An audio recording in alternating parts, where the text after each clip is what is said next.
हाय दोस्तों, जय हिंद सबको। आशा करती हूँ आप सभी अच्छे होंगे और स्वस्थ होंगे और अपनी तैयारी जोरों शोरों से कर रहे होंगे। जैसा कि मैंने आपको बताया कि बहुत बड़ी वैकेंसी आ रही है और 1 बाय 1 ये वैकेंसी आना शुरू हो चुकी है और आपको ये नोटिफिकेशन मार्च के लास्ट और अप्रैल के फर्स्ट वीक तक दिखेगी।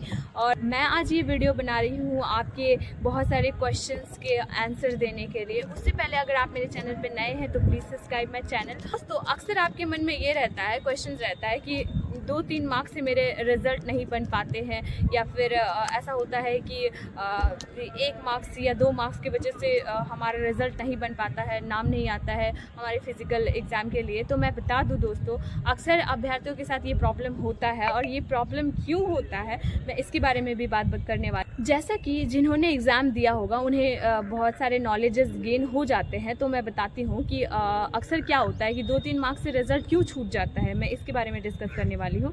और दूसरी बात ये कि जैसे कि आपको पता होगा कि एग्ज़ाम 2 लेवल में आते हैं। एक आता है कि लो टू हाई मॉडरेट में आते हैं और कुछ हाई लेवल के क्वेश्चंस भी देखने को मिलते हैं, और दूसरा आता है हाई टू मॉडरेट। ठीक है, ये 2 टाइप्स ऑफ लेवल के क्वेश्चंस आते हैं। इनका लेवल और एक चीज़ बढ़ा देता है जो कि होता है नेगेटिव मार्क्स। जैसे कि कट ऑफ किसके बेस पे हाई जाएगा, तो नेगेटिव एग्जाम्स के बारे में बात करती हूँ जिसका एग्ज़ाम CSBC लेता है, और इसके कोई भी एग्ज़ाम में नेगेटिव मार्क्स नहीं होता है जो भी CSBC कंडक्ट करता है। जैसे कि बिहार पुलिस कांस्टेबल हो गया, फायरमैन हो गया, फॉरेस्टर हो गया, फॉरेस्ट गार्ड हो गया, और उसके बाद ड्राइवर हो गया, एक्साइजेज। सारे एग्जाम में खास बात यह है कि इसमें कोई नेगेटिव मार्क्स नहीं होते। कि बहुतों को मालूम होता है कि नेगेटिव मार्क्स नहीं होते हैं, तो वो लोग क्या करते हैं, इसे सीरियस नहीं लेते। वो सोचते जो मैं पढ़ रहा हूँ मैं वहाँ जाऊँगा, एग्जैक्टली मैं वो करके आऊँगा। तो मैं बता देती हूँ कि अगर आप इसे प्रैक्टिस नहीं करते, इस एग्ज़ाम में बहुत ही अहमियत रोल निभाता है। जैसे कह सकते हैं इम्पॉर्टेंट रोल है इसका।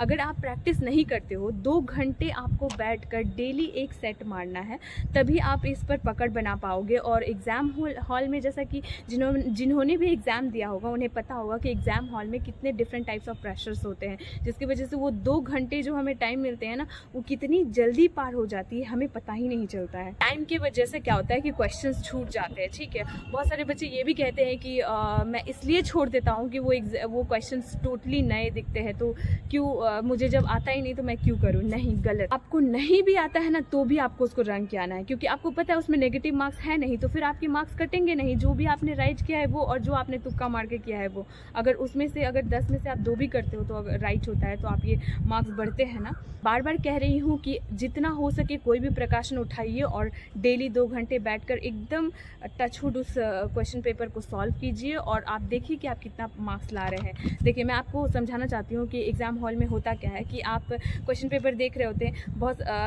जो आपको आता है वो आप करते हो, ठीक है ना, और टाइम ऐसे निकलता है जैसे कि आपको कुछ पता ही नहीं चला हो। जैसे कि कभी आप इधर उधर झाँकने में टाइम निकल जाता है, कभी किसी से पूछने में टाइम निकल जाता है, कभी क्वेश्चंस को देखकर सोचने में टाइम निकल जाता है। तो इसलिए कह रही हूँ कि अपने आप को इस कदर बनाइए कि वो 2 घंटे में आप वो 100 क्वेश्चन फुल्ली रंग ले बैठकर। और मैं फॉर एग्जांपल आपको बताती हूँ कि कैसे आपके रिजल्ट रह जाते हैं। जैसे कि आप मान लीजिए कि आपने 100 क्वेश्चन में 80 क्वेश्चन आपने अटैम्प्ट किया, 90 क्वेश्चन आपने अटैम्प्ट किया और 10 क्वेश्चन आपने छोड़ दिया जो आपको बिल्कुल नहीं आता, चाहे वो इंग्लिश हो, गणित हो, कुछ भी हो, उसमें से आपको 10 क्वेश्चन बिल्कुल नहीं आता, आपने टच नहीं किया। ठीक है, 90 आपने किया। अब वो 90 में क्या होता है कि आपका 78 मान लो, 78 आपने स्कोर किया। ठीक है, होता है कि मैंने इतना सही किया तो मैं इतना मार्क्स से स्कोर कर लूँगा, तो ये 78 आपने स्कोर किया। ठीक है, अब कट ऑफ किस पे आया, 80 पे आया। ठीक है, 80 पे आपका रिजल्ट नहीं हुआ। अगर आप वो जो 10 क्वेश्चन जो आप छोड़ दिए, तो आप अगर उसको यूं ही अगर 10 क्वेश्चन तुक्के में मार कर अगर आप आते तो हार्डली 2 या 3 क्वेश्चन तो राइट ज़रूर होता, जिसमें आपका रिजल्ट होने की संभावना होती। इसलिए कह रही हूँ कि एग्ज़ाम हॉल में बैठकर आप एक भी क्वेश्चन, सिंगल क्वेश्चन भी आप नहीं छोड़ेंगे। 100 आउट ऑफ 100 आप कलर करके आएंगे। और मैं बता दूँ कि जो पहले आपको आता हो पहले आप उसे सॉल्व कीजिए, उसके बाद जो आपको नहीं आता है उसके बारे में आप सोचिए।